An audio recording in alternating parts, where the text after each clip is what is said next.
Let's take a look at practice quiz number 2. Again, make sure you show clear support. It should be orderly. It shouldn't be all over the place. When we're simplifying the difference quotient here with this function, I would just start with the difference quotient. Use equal signs, right? We're starting with this expression. It's equal to what? Well, what's f of x plus h? Well, simply replace x with x plus h, and then subtract what? F of x. And so here's f of x in the brackets, all divided by h. Remember, when you square x plus h, that's x plus h times x plus h. So make sure you understand how we get x squared plus 2xh plus h squared when we expand that. Then I'm just going to distribute the negative 6 through here, negative 6x minus 6h, and then distribute the negative 3 through all of these. Gives me negative 3x squared, negative 3 times 2, negative 6xh, negative 3h squared. And then don't forget to distribute the negative sign through all of these. Okay. Notice the equal signs. You should have equal signs between things that are equal. So obviously you can see where I've crossed out some things. Simplify. 5 minus 5 is 0. Negative 6x plus 6x is 0. Negative 3x squared plus 3x squared is 0. And all I'm left with is these three terms over h. And then notice up top I can factor out the negative 3h. I just chose to do it negative since they're all negative really, but 6 and 3, 3 is the greatest common factor, and of course they all have an h there. So I'm going to fill out a factor on negative 3h, and then the h's cancel, and I'm left with this. If you redistribute through the negative 3, this is also an acceptable answer. Again, notice the equal signs each time. Technically, if we wanted to be real correct, we would actually say at the end here, comma, what, provided h is not equal to 0. Okay, of course, we're probably assuming h is not 0 from the get-go, but again, this expression is equal to this one for all values of h, of course, except 0. Now, next one is to find all the values of x on this interval from 0 to 2 pi. So that's just the solutions on this interval that satisfy this equation. Okay, well, it's set equal to 0. Notice I have a common factor of cosine of x in both terms. I can factor out the cosine of x.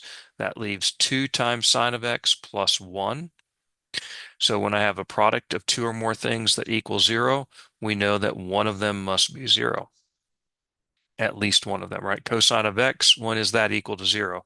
Well, from the unit circle, you should be able to get that occurs when x is pi over 2 or 3 pi over 2 on the interval from 0 to 2 pi. If you're not sure how to get that, please make sure you see me for help. When is 2 sine of x plus 1 equal to 0? Well, if I subtract 1 and divide by 2, I get that's going to happen when sine of x is negative 1/2.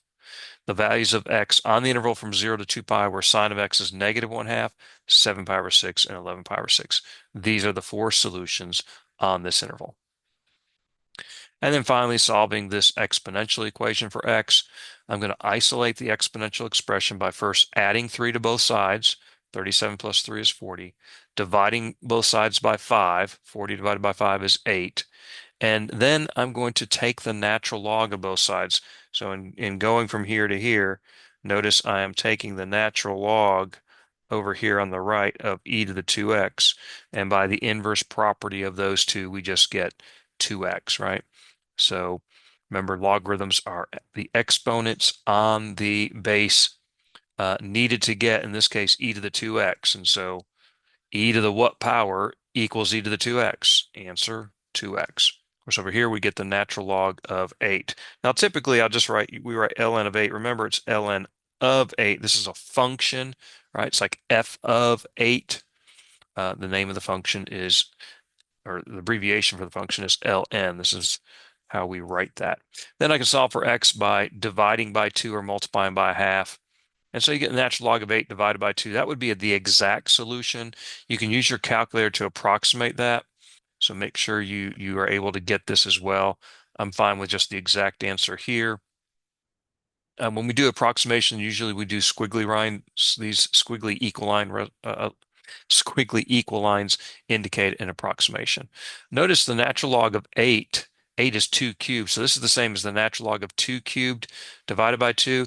And remember the property of logarithms. If I have the natural log of a to the n, I can write that as n times the natural log of a by the property of logarithm. So I can bring this 3 down and write it this way. Can't really simplify much more than this. So this is also an acceptable answer for the solution, but either one for the exact solution is fine.